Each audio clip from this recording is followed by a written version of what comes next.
You do look to be in great shape. How is the training camp going? Because we see the 30-second clips with Rafael Cordero and your whole team, but could you give us a little more insight into how things are going? I'm doing great, but my body is shit right now. I'm really sore. Sure, he's 100, but gee, he looks good.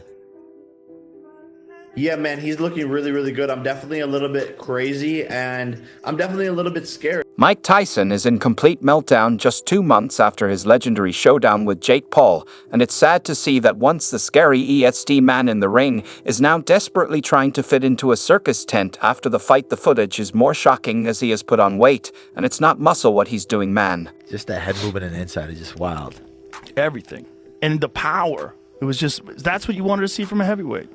So that guy is still alive, and he still remembers all these moments. After a thrilling return to the ring that left fans questioning everything they knew about Tyson's legacy, the fallout is here, and it's ugly. The baddest man on the planet has traded in his championship belts for extra money, and a serious case of regret with his career crumbling faster than his stamina did in the fight. Tyson's comeback is rapidly turning into one giant bloated joke. Mike Tyson, people talk to.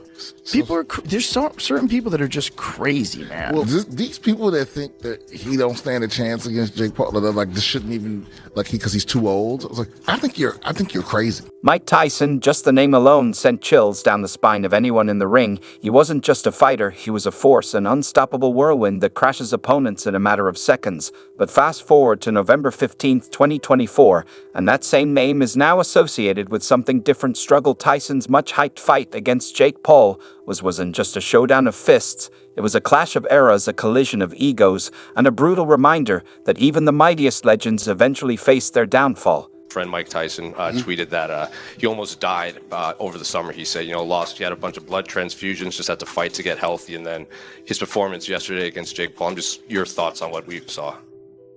Mike Tyson was right, and I was wrong. This wasn't the Tyson we remembered. No, this was a 58-year-old man who had already through a near-death experience earlier in the year. The once unstoppable force who would tear through opponents like they were paper now faced a YouTuber turned boxer nearly half his age. And let's be honest, this fight felt more like a sad spectacle than a competitive contest. Struggled to find his rhythm while Jake Paul danced around him with the speed of a man half his age. This wasn't a man who dismantled opponents with vicious knockouts anymore. This was Mike Tyson, the icon, but broken, worn out, and barely hanging on. Welcome home, Iron Mike Tyson! The whole fight situation has left Iron Mike in complete meltdown because let's be honest here, could a 58-year-old man step into the ring, and not just the physical toll that has so much to do with emotional well-being. 2 weeks after the fight, Tyson opened up about the emotional aftermath. The fight was such a big ascent, we were so up and high, he said. Last day and was ready to kill everybody on the boat because he had to jump in with all these sharks again in the middle of Florida. And he's like, this fucking asshole says that, he cares about me and everything else. I've been fighting since I was 12. And he throws me in the fucking ocean with a bunch of sharks. In another interview, his words hit hard. They reveal the struggles of a man who spent his life chasing greatness, now facing the harsh reality that the world has moved on was by its nature a horrible fight right from the start. It was just awful. Mike Tyson's comeback against Jake Paul wasn't just a fight. It's been a roller coaster of emotions and controversy ever since. In a raw December 9th interview, Tyson admitted he's depressed a little bit after the fight. For a man who once ruled boxing, this wasn't just about losing, it was about questioning everything: his place, purpose, and legacy. Jake Paul and Mike Tyson now have been suspended from boxing. The fallout hit harder than any punch. Tyson's return was meant to triumph, but the reality was harsh. Jake Paul, a YouTuber turned boxer, walked away the winner, leaving Tyson with his legacy at the stake. At the age of 58, the void Tyson described wasn't just about defeat, it was the crushing realization that time, even for legends, is unforgiving. But let's not forget that this fight brought a lot of business. About 108 million viewers tuned in on Netflix, breaking records. The hype was unreal. Tyson, a warrior of old, against Jake Paul, the new age disruptor. From the opening bell, it was clear this wasn't going to be a fairy tale comeback. Tyson started strong, throwing punches that carried echoes of his past, but by the second round the cracks showed. The firepower wasn't there, his stamina gone. And Jake Paul, he exploited every weakness, and everybody was saying shot by round after round. We all see that Paul stayed in control. His speed and youth were too much for Tyson. Tyson's punches which were his deadly weapons, lacked their signature power. By the fourth round, the crowd wasn't witnessing a battle, it was watching a reminder that Father Time is undefeated. Judge David Yabuki sees the contest 80-72, while judges Lawrence Cole and Jesse Ray see it 79-73, declaring your winner by unanimous decision. Jake Paul. The fight ended in a unanimous decision for Paul, 80-72, 79-73, 79-73. That was a clean sweep with no controversy, but it costs Tyson his legacy. Right after the fight, there were rumors of a leaked script, too much drama, and too little boxing.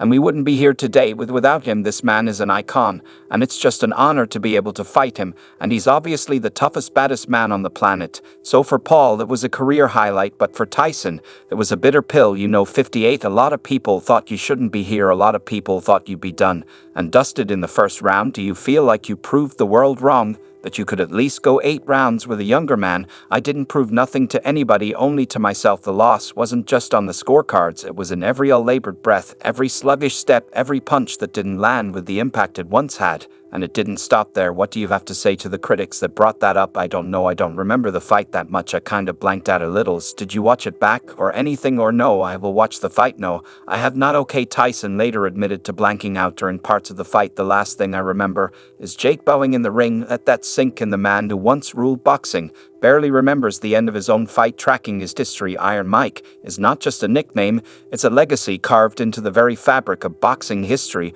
With his raw power and unmatched aggression, Mike Tyson became an unstoppable force in the ring, setting records that still stand today. He shattered records at just 20 years old by becoming the youngest heavyweight champion in history, crushing Trevor Berbick in 1986. That was just the beginning. And I watched the guy's face, and I watched that confidence bleed from his face instantaneously. Yeah, Tyson's reign was marked by his brutal, explosive knockouts, with 44 of his 50 career wins ending in a knockout. His first-round demolitions, 24 in total, became a terrifying trademark, and his ability to finish a fight before the bell even rang made him the nightmare of every heavyweight contender. And when he became the first ever to hold the WBC, WBA, and IBF titles simultaneously, Mike didn't just win, he dominated. But now let's be real, the fallout from Mike Tyson's fight with Jake Paul split the boxing world. Right down the middle. On one side, you had dared fans applauding Tyson just for showing up. It wasn't about what he had left at 58, it was what maybe he might have. And the image to the scary guy, the guy that is going to eat children, the guy who's the baddest man on the planet. Then came the critics sharpening their knives for them. The fight wasn't some glorious comeback, no. It was a spectacle, a cash grab disguised as sport. They called it a stain on Tyson's legacy. Harsh, but fair. It's not every day you see a man who once sent legends packing square off against a guy whose claim to fame started with pranks and viral videos. Your thoughts on what we saw? Symbol of everything wrong with modern boxing, flashy, loud, and less about skill than spectacle. Love him or hate him, the guy knows how to stir a pot. After beating Tyson, his celebrity boxing stock skyrocketed. But let's not pretend this didn't also reignite debates about what boxing even is anymore. 25 million and 40 million, I think 20 and 40, yeah, I think that's what I'd heard, which I'm happy Mike got the money, and I'm happy that he didn't get hurt. That was my fear, that it was going to be a real fight, and he was going to get hurt. You've known him for a long time, I've known him for a long time, and let's not ignore the ethics here. Should a 58-year-old, even one as legendary as Tyson, be stepping into the ring for a professional bout? Critics say it's dangerous. And after seeing Tyson's performance, they might have a point. This wasn't just a loss, but a reminder that even the fiercest warriors can outrun time.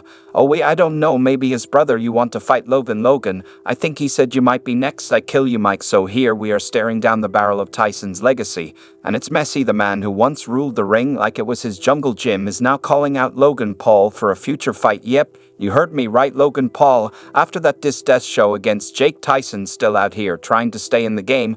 Wasn't the Tyson-Jake fight, wasn't that laughter amazing? Yeah, it's amazing they got paid so much money for that. Some say it's the money. Who wouldn't want to cash in on that sweet celebrity boxing dough? But let's be real, Tyson isn't exactly starving. He's got millions in the bank. No, this isn't about finances, this is something else. Maybe Tyson just can't let go of his glory days. There's a certain charm in staying relevant, when the world's moved on, and Tyson clearly hasn't figured out how to stop craving that spotlight, so he calls out Logan Paul, and suddenly the fight talks back. I believe that he was making the money he says he's making. Showtime Boxing wouldn't have gone out of business, and then Showtime would have made sure they kept paying him, but there's a catch. How much of Tyson's legacy is he willing to risk? The man's been through hell and back in his life, and now instead of riding into the sunset, he's back at square one trying to convince us and himself that he's still got it. The problem is every time Tyson steps into the ring, he's adding a new chapter to a story that doesn't need more pages. His name's already legendary. Does he need another hit to his record to prove something? Now let's zoom out for a second and look at the disaster. Come back in a broader context. Tyson's return is more than just about Tyson, it's about boxing. And oh boy, does it have a lot to say about the state of the sport. We got to talk about celebrity boxing. And yes, it's a thing now, deal with it. And don't get me wrong, the money is great. But it's also destroying the spirit of the sport. Where are the next Mike Tyson, the next Muhammad Ali? We're out here watching a battle of Instagram stars, and it's a shameless show. Tyson's loss to Jake Paul wasn't just a personal moment of failure, it's a flashing neon sign that says boxing is in trouble.